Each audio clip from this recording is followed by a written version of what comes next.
So I'm gonna break one of my own rules, kind of guidelines, and make a video without planning in advance what I'm gonna talk about. So I'm just gonna freestyle.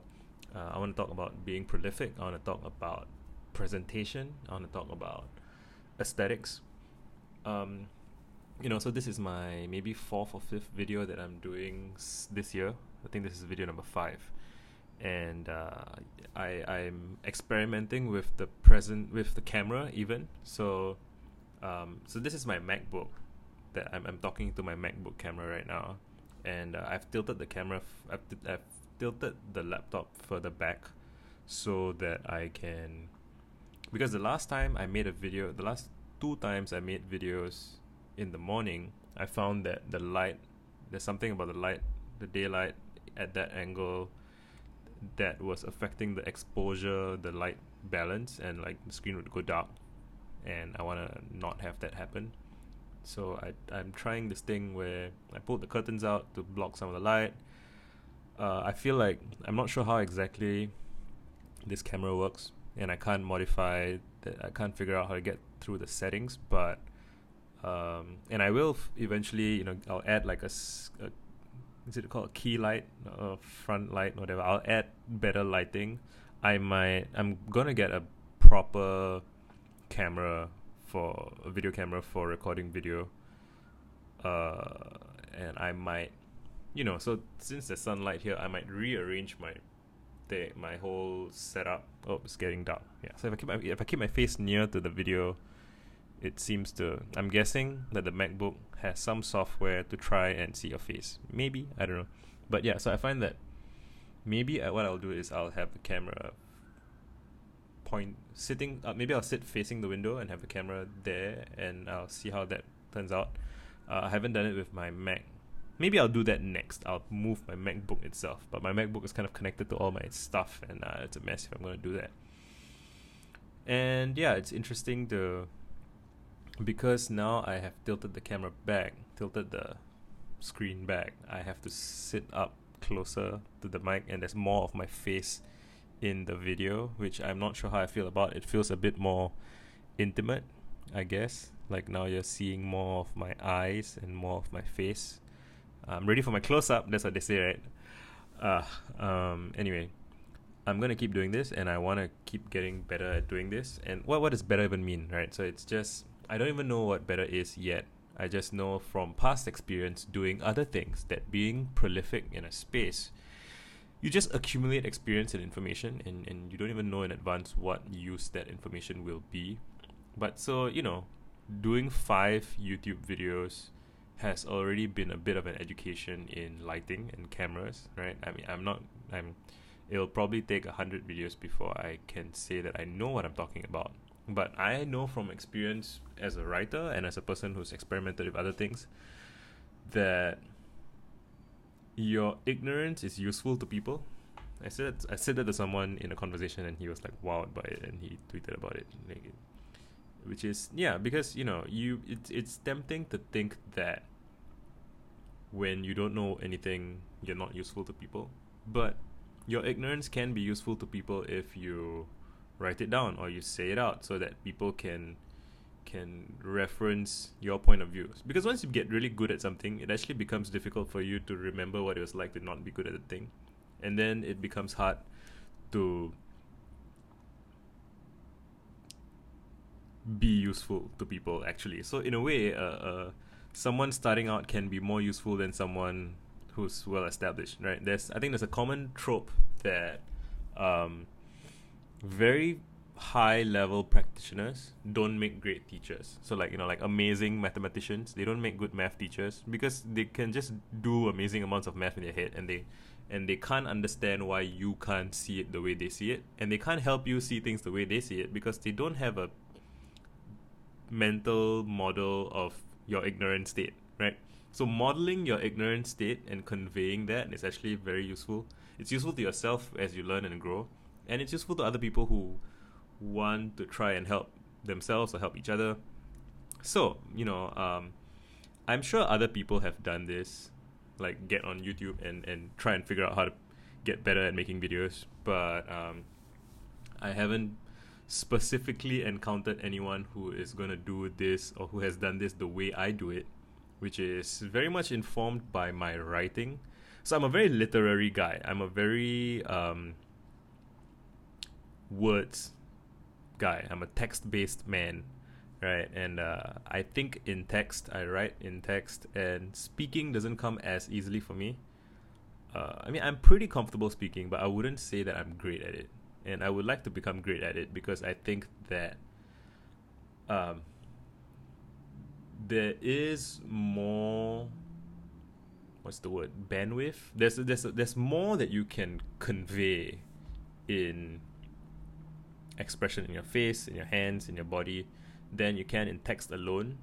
And again, so I think I talked about this in some other video that I might enough so that I might eventually make a whole separate video about that, which is that in every medium you want to figure out the thing that you can do in that medium that you can't do in any other medium as well, right? So the thing that you can do in text is you can write like long paragraphs of introspective stuff describing someone's inner mental state, or you can, you know, jump into history, or you can just like, that's something that if you tried to convey that in film, people will get bored or exhausted because they can't, because the reader can read at their own pace, whereas in a video I'm dictating the pace at which you consume this. I guess you can use like a video speed controller and go faster or slower, but you know, there are differences, and those differences will inform what the best work in the medium will be.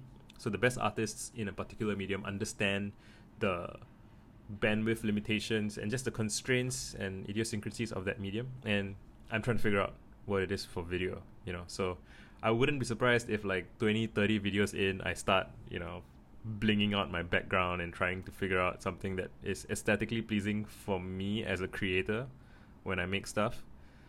We'll see. What else? I wanted to talk about aesthetics. So yes, so that's a nice segue into aesthetics, right? So I have an essay that I've been wanting to write in text, I guess, and I've been procrastinating on it. I have like a set of riffs about it, about how what do I mean by aesthetics? I think the entry point that I like is you take an object. So take this ring, for example, right? Or this one. So they're two different rings. This is a snake, and this is like a jewel stone in silver thing. And imagine kind of building an entire cinematic universe. Snake. Imagine building an entire cinematic universe around this snake ring. So imagine a fictional universe where, I don't know, there's a snake god or like a snake people, or you know, there's just this society of snake culture. I don't know. And you know, what would the monuments be like? What would the culture be like? What would the religion and language be like? What would the city be like? What would the monuments be like? You know, like just kind of visualize that in your head. Like it's a universe building, and there is something. Well, there's a lot of stuff to say here, but like so you know, I don't just say fashion, because I think fashion and I mean language itself is kind of a moving vehicle. It's a thing that changes over time. So even the word aesthetics will probably get, if it becomes more fashionable, it will get loaded and semantically satiated, and then I may have to find another different word. But for the time being, I like the word aesthetics because it implies, so, you know, so I like the phrase aesthetic resonance. So aesthetic resonance is when, you know, so let's say like your jewelry and your clothes and the way you speak and your home and your body of work, you know, they're all kind of in alignment, and like each thing kind of feels like it's coherent with the other bits. And I find that to be a very rich idea / experience. I mean, you could say it's kind of like callbacks and inside jokes. You know, it's very satisfying in whether it's like a stand-up special or even a movie or a TV show where there is a callback to something from earlier on, and you know, you recognize it, and it rewards you in a way. It rewards you for paying attention. It rewards you for remembering what happened earlier, and you're like, oh yeah, that happened there, and then therefore that happened there. It's very satisfying. And similarly, I feel like there's something that's true for aesthetics and aesthetic resonance. So like it's satisfying in some way when you have, let's say, a gold snake ring, and then maybe you look down and you find that, oh, there's this snake tattoo on my. Well, so if it's both snakes, that's a bit too transparent, a bit too specific. Maybe like a scale pattern, or maybe what is snake adjacent? What is it? Is it reptiles? Is it biblical stuff? It's every bit of aesthetic implies potential possibilities of associative ideas. So far I've been talking about this in a very it's fashion, it's what you wear, but it can get way deeper and more interesting and more profound, which is that you're talking about ideas, ideologies, and just so another riff that I have is that a talisman is simply an object that has a meaningful story to you. So a wedding ring is an example of a talisman that so most people are like, oh, wedding rings are very important and meaningful. Why? It's because everybody agrees on what that means. And like, oh, if you see someone with a wedding ring, it means they're married, it means that they are not dating, depending on the circles that you run in. And so that's an example of kind of a socially common and understood artifact of meaning, and you imbue the object with meaning at the wedding ceremony, right? So a ceremony is when a bunch of people come together and they sing songs maybe, or they just come to witness. They all stand and they witness the bride and groom, and there's an official saying, I pronounce you bride and groom. Like, what is all of that? Even if you're signing a marriage certificate, what is that? It's a contract. What does that certificate mean? It's that your government, which will recognize your marriage. What does that mean? It's like some group of people have decided that they will sign a piece of paper that means something about your relationship as one meatbag human being with another. And it's just agreements, it's just stories, it's just stuff that we tell each other and decide to take seriously, right? The thing about it, it's really a wedding ring, a wedding certificate, a wedding, like all of those things, a pastor, I pronounce you bride, man and wife, whatever it is, that like all of those things, all of those rituals, you're going to a church to do it, all of those things, it's all made up. And I'm not saying that in a dismissive way. I'm saying it as almost an exciting possibility, the realization that everything is made up.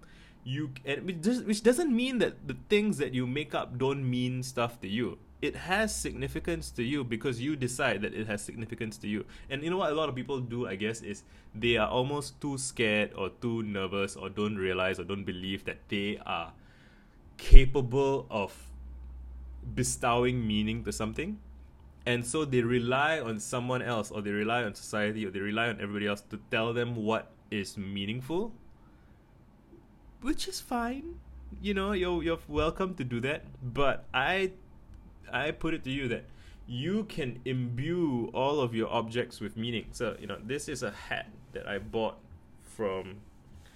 I visited California in May last year. And I had a really good time meeting friends from around the world. And so this hat, it's just a tourist hat, but it's really meaningful. And it's, I chose the one that's most pink and most kind of colorful and fresh and happy. And, I remember liking the flowers. And so this hat has a lot of symbolic meaning to me. It's meaningful to me. It's one of my precious objects in a way. But it's not the object. The object itself is not magical. It's not sacred as an object. As an object, it's just a hat. It's a mass-produced hat I wonder if it's made in China. I don't think it's made in China. I'm not sure where it's made. It is made in China, so it's an American. It's let me see if I can show you. It's an American hat that is made in China. But I don't care about that. What I care about is that this was something that I saw on my trip, and I chose to buy it because I'm choosing it as the designated object to imbue with meaning in my life, right? So I ended another Twitter thread that I have is that you have to recharge your talismans with your thoughts, otherwise they will decay. Meaning, if I forget, I have to pick it up once in a while and touch it and remind myself of what my experience was like and look at the photographs and whatever, and I have to tell the story again to myself so that the meaning value of the object goes up for me. And the same is true for your wedding ring, you know, and like in your marriage, like you have to renew your commitment to each other, and you have to remind yourself of what it is that you love about each other, and this is just true for everything, right? And my game of aesthetics is in a sense about like it's a system of imbuing meaningful stories into objects that have a coherent resonance in concert. Does that make sense? I know I'm still working out how to talk about this. Like it's way cooler in my head, but I will probably make videos that so far I'm still making videos with me just talking to the screen the whole time, but I'm probably gonna make videos where I like show you footage of things. I want to do one about Jimi Hendrix. I want to do one about David Bowie, and I just want to kind of invite people to consider the power of aesthetic resonance. I have another thread that's like, you are already the monarch of your life. You know, a lot of people fantasize about, I want to be a princess, I want to be a king. You are of your life. You know, you are the king or queen or monarch of your life, and you get to decide what you assign value to. You get to decide what is important. You get to decide what you get to pick some random thing. Here's a, you know, you get to pick a random object and decide that it is the most sacred and most important thing in your world. And everything that is sacred and precious in the world started because someone decided it was so, and other people agreed, right? So if you want people, no, I mean, you can't get other people to respect you and your aesthetics if you don't respect yourself. And the way to earn your own self-respect and to build your own self-respect is to, in my experience, is to get better at telling stories to yourself about who you are, where you are, what it's all about, what's important to you, and what you care about, and what you want to focus on, and what matters. And there's just this whole universe of stuff that I want to share with people, but I think I shall end this video here. Done.